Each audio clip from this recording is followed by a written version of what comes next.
Mr. Daniel Padilla, abay sino nga ba itong kanyang dadalawin? At the same time, bakit naging ganito ang reaksyon ni Kayla sa tanong patungkol kay Daniel? But before that, if you haven't subscribed yet to my YouTube channel, please don't forget to like, share, and subscribe at hit mo na rin ang notification bell for more showbiz updates.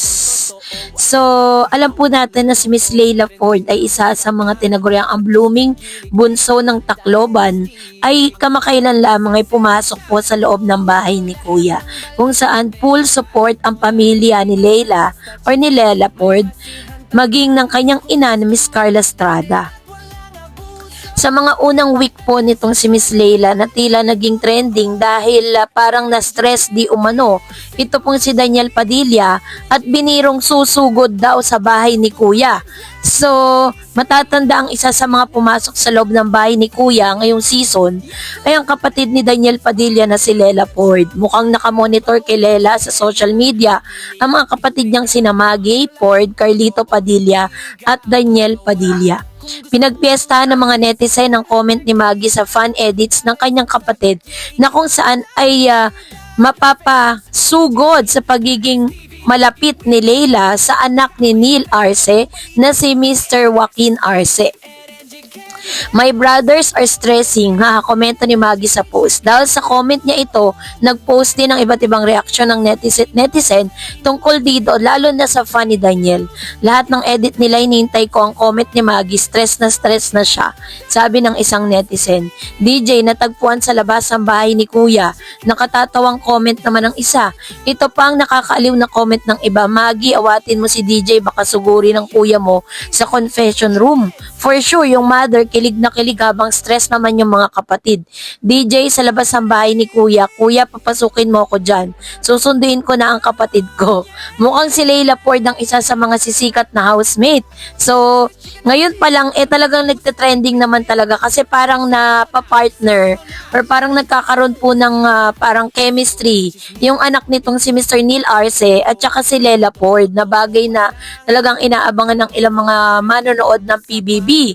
Pero isa rin sa mga pinakaabangan dahil nabanggit nga na tila gustong sumugod ni Daniel Padilla sa loob ng bahay ni Kuya para sunduin ang kanyang kapatid na si Leila Ford dahil tila baga nai-stress nga siya sa mga napapanood niya dahil alam naman natin kung gaano ka-protective ang isang Daniel Padilla sa kanyang sister, lalo-lalo na sa kanilang bunso na si Miss Leila Ford.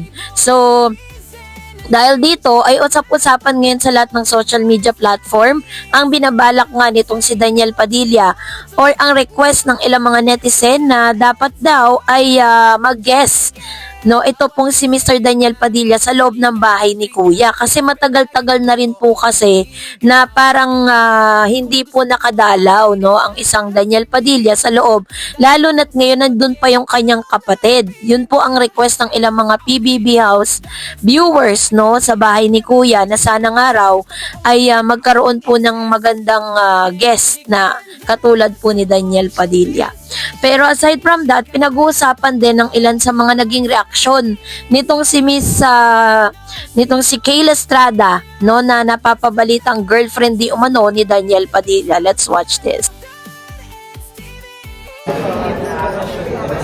I'm sure DJ would be happy for you. Thank you. One photo na lang. Ayan, 1, 2, 3. Congratulations. Thank you po. Thank you po.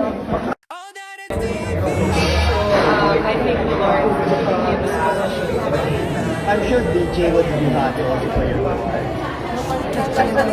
Thank you. One photo na lang. Ayan, 1, 2, 3. Congratulations. Thank you po. Thank you po. Wagi si Kayla Estrada bilang Best New Movie Actress sa 41st PMPC Star Awards na ginanap sa makabagong San Juan Theater, Pinaglabanan Road, San Juan City, kamakailan. Sa kanyang acceptance speech, pinasalamatan niya ang mga kasamahan niya sa pelikulang Unhappy for You.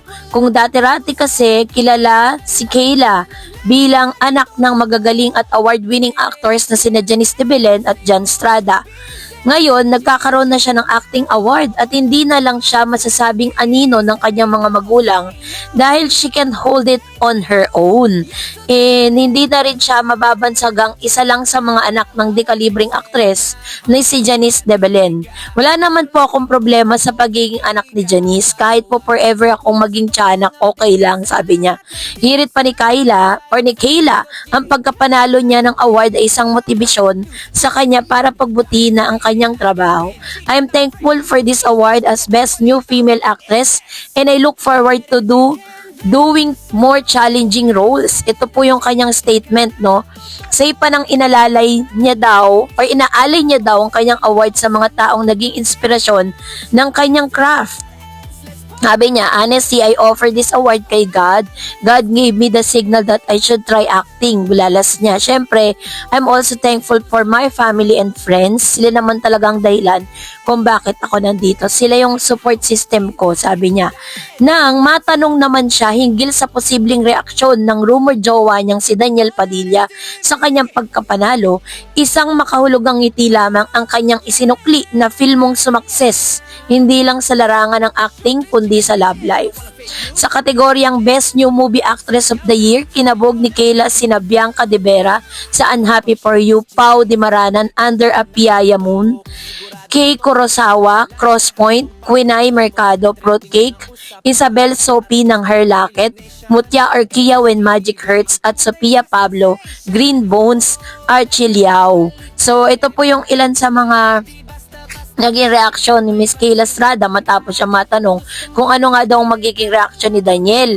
So dito po wala po siya ni isang salitang sinabi patungkol po doon po sa tanong na ito. Tanging magandang ngiti, no? Sabi nga po ng ilang mga journalist na nagsulat nito is parang sumakses nga daw itong si Miss Kayla Estrada sa pagkakataong ito, ano? At makikita mo dito na wala po siyang inamin pero wala rin po siyang itinanggi, no? Hindi po siya parang nag-retaliate nung natanong siya patungkol dito kay Daniel kasi obvious naman talaga na there's something special going on between Kayla Estrada and Daniel Padilla dahil obvious naman na nakikita po silang magkasama nang madalas na silang dalawa lang. At the same time meron din mga rumors na parang isa rin siya sa mga talagang napipinto, no, na makaka-partner nitong si Mr. Daniel Padilla sa upcoming movie niya na Bad Boy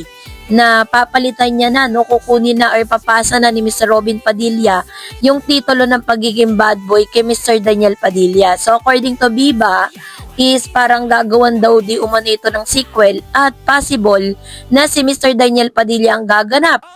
At ang pinaka napipisil din, no, na magiging parang kapartner dito ni Daniel is si Miss Kayla Estrada. So, ano na kaya mga susunod na kabanata patungkol sa isyong ito? At sino nga kaya talaga ang confirm na makakasama ni Daniel? So, yan yung aabangan natin. And that's it for today. For more videos and updates, please don't forget to like and subscribe. And please don't forget to follow my Facebook page, Dar Eds TV and Dar Eds channel. God bless everyone!